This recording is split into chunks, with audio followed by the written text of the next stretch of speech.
Hello friends, welcome back to another video from R P M agri knowledge. आज हम discuss करने वाले हैं फंडामेंटल ऑफ प्लांट ब्रीडिंग में कुछ इंपॉर्टेंट क्वेश्चन आंसर के बारे में, जो कि आपके प्लांट ब्रीडर से रिलेटेड हैं। इसके अलावा इसमें कुछ क्वेश्चंस आपके रिसर्च इंस्टीट्यूट से रिलेटेड हैं, जो कि आपके बीएससी थर्ड सेमेस्टर और इसके अलावा जो विभिन्न प्रकार के कॉम्पिटिटिव एग्ज़ाम है उसमें ये क्वेश्चन बार बार पूछे जाते हैं। तो आइए शुरू करते हैं आज का वीडियो लेक्चर। इसमें पहला क्वेश्चन दिया गया है, पहला इंटर स्पेसिफिक कृत्रिम संकरण किसने किया। तो जो पहला इंटर स्पेसिफिक या जो क्रॉस दो डिफरेंट स्पीसीज के बीच किया जाता है उसे हम इंटर स्पेसिफिक क्रॉस बोलते हैं। तो इसमें जो आर्टिफिशियल माध्यम से या कृत्रिम हाइब्रिडाइजेशन जो किया था, यहाँ पर फेयरचाइल्ड ने 1717 में किया था। जो इन्होंने स्वीट विलियम और कार्नेशन के बीच इसको क्रॉस किया।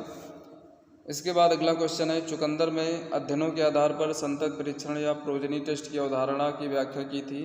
तो जो प्रोजनी टेस्ट का कॉन्सेप्ट विल्मोरिन ने 1856 में दिया था। इसके बाद अगला क्वेश्चन है, शुद्ध वंश क्रम सिद्धांत की अवधारणा किसने दी। जो प्योर लाइन थ्योरी है इसका कॉन्सेप्ट या अवधारणा किसने दी।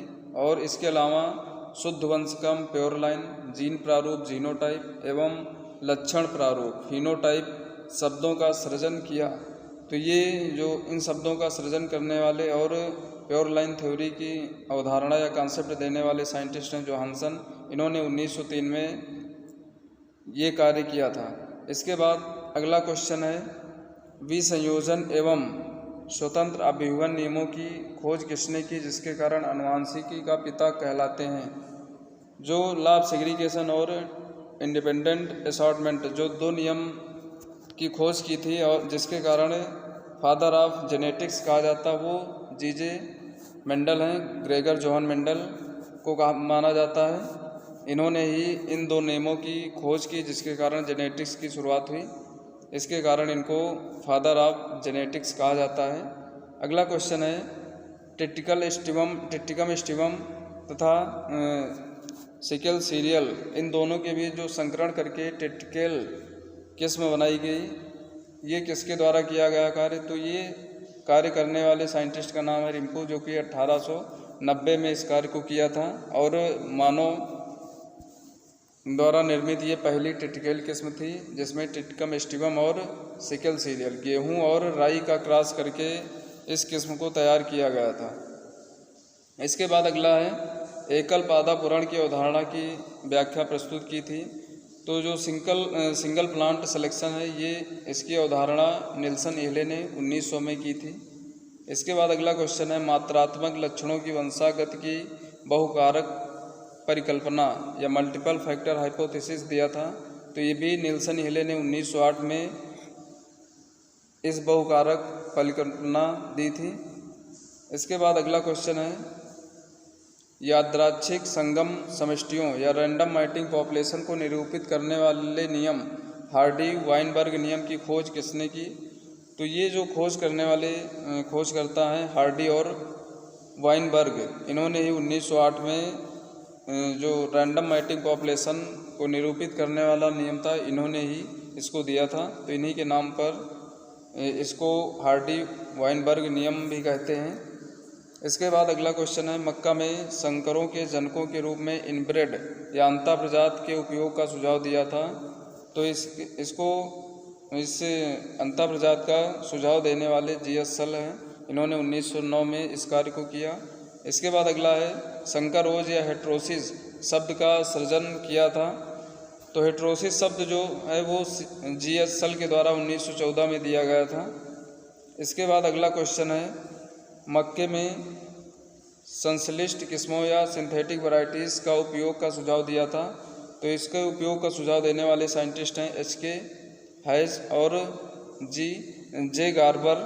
1919 में इस सिंथेटिक वैरायटी के उपयोग का सुझाव दिया था। अगला क्वेश्चन है, आवर्ती वर्ण या रिकरेंट सिलेक्शन स्कीम की प्रस्तावना दिया था। तो ये रिकरेंट सिलेक्शन स्कीम की प्रस्तावना देने वाले साइंटिस्ट ईस्ट तथा जोन्स हैं। इन्होंने 1920 में इस स्कीम की प्रस्तावना दिया था। इसके बाद अगला क्वेश्चन है, निकोटियाना सेंडरे में गैमेटोफाइटिक सेल्फ इनकम्पैटिबिलिटी खोज किसने की थी। तो इसकी खोज करने वाले ईस्ट और मंगल्सडॉर्फ हैं, इन्होंने 1925 में इस कार्य को किया था।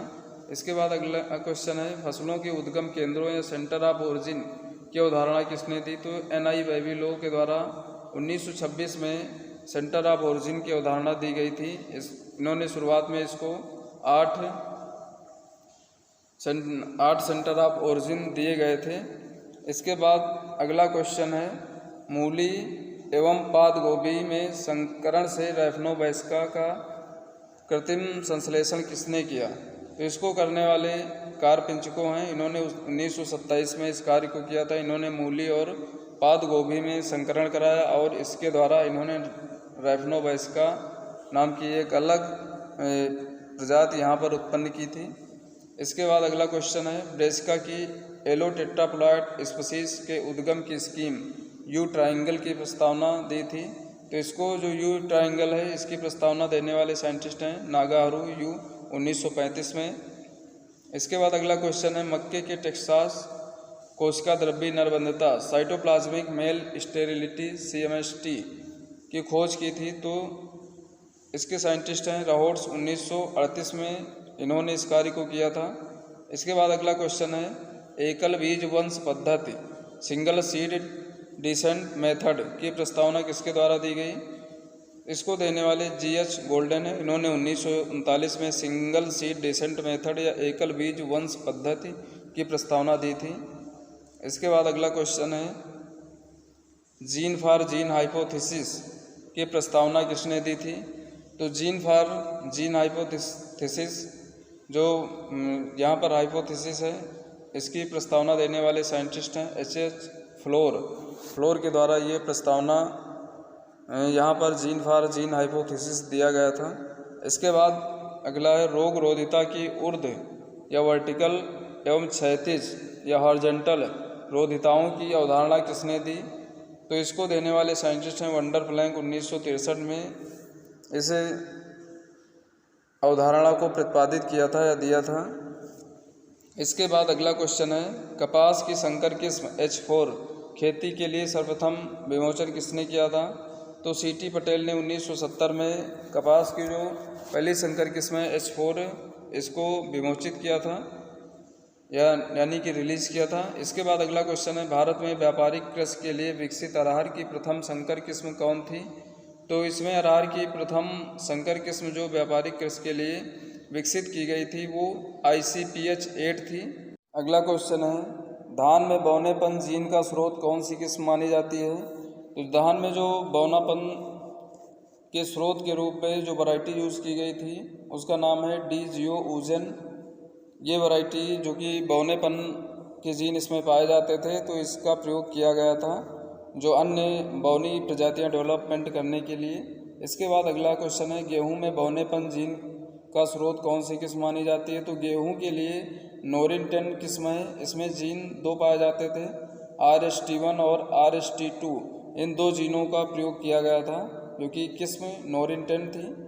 इसके बाद अगला है क्वेश्चन, धान की IR किस्म का विकास कहाँ किया गया और भारत में पूरा स्थापन या इंट्रोडक्शन किस वर्ष किया गया?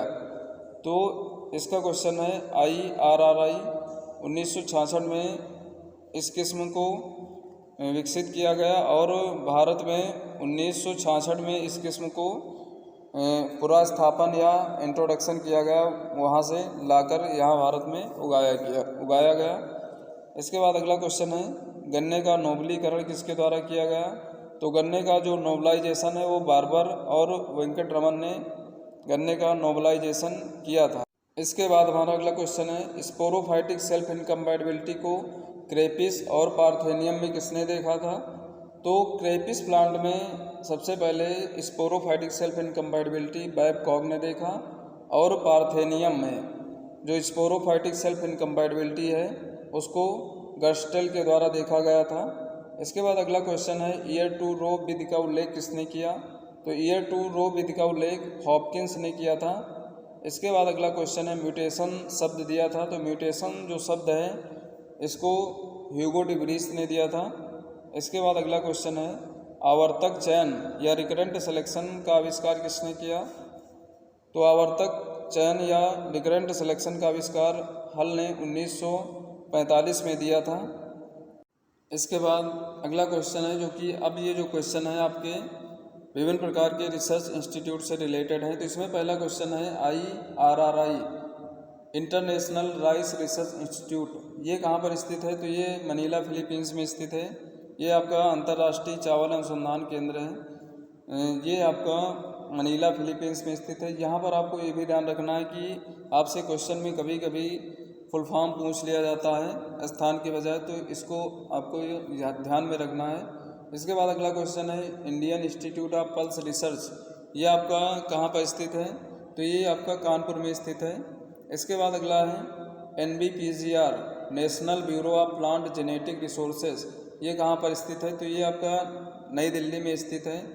इसके बाद अगला क्वेश्चन है CIMMYT इंटरनेशनल मेज एंड व्हीट इम्प्रूवमेंट सेंटर, ये कहाँ पर स्थित है? तो ये मैक्सिको में स्थित है, जो कि मक्के और गेहूं के सुधार के लिए ये सेंटर बना हुआ है। इसके बाद अगला क्वेश्चन है NRRI national rice research institute, तो ये कहाँ पर स्थित है? ये कटक उड़ीसा में स्थित है। इसके अलावा कभी कभी CRRI पूछ लेता है, तो सेंट्रल राइस रिसर्च इंस्टीट्यूट, ये भी इसी का नाम है, तो इसको ये भी आपका कटक उड़ीसा में स्थित है। इसके बाद अगला क्वेश्चन है CPRI central potato research institute, ये कहाँ पर स्थित है? तो ये शिमला हिमाचल प्रदेश में स्थित है। इसके बाद अगला क्वेश्चन है IISR Indian Institute of Sugar Cane Research, तो जो शुगर केन रिसर्च इंस्टीट्यूट है ये आपका लखनऊ उत्तर प्रदेश में स्थित है। इसके बाद अगला क्वेश्चन है IIRR Indian Institute of rice research, ये कहाँ पर स्थित है? तो ये आपका हैदराबाद तेलंगाना में स्थित है। तो यहाँ पर यह क्वेश्चन आपको कंफ्यूज कर सकता है, तो यहाँ पर आपको ध्यान रखना है Indian Institute of rice research ये आपका हैदराबाद तेलंगाना में स्थित है, जबकि जो national central institute of rice research है वो आपका कटक उड़ीसा में स्थित है। इसके बाद अगला क्वेश्चन है ICRISAT international crop research institute for the semi arid tropics, ये कहाँ पर स्थित है? तो ये पाटन चेरू हैदराबाद में स्थित है। तो इसका भी फुल फॉर्म अधिकतर पूछा जाता है आपके एग्ज़ाम में, तो इसको भी ध्यान में रखना है। इसके बाद अगला क्वेश्चन है IIMR इंडियन इंस्टीट्यूट ऑफ मेज रिसर्च, तो ये आपका लुधियाना में स्थित है, इसको भी आपको याद रखना है। तो कैसा लगा हमारा आज का वीडियो कमेंट बॉक्स में ज़रूर बताएं। वीडियो को ज़्यादा से ज़्यादा शेयर करें, लाइक करें और चैनल को सब्सक्राइब करें। धन्यवाद।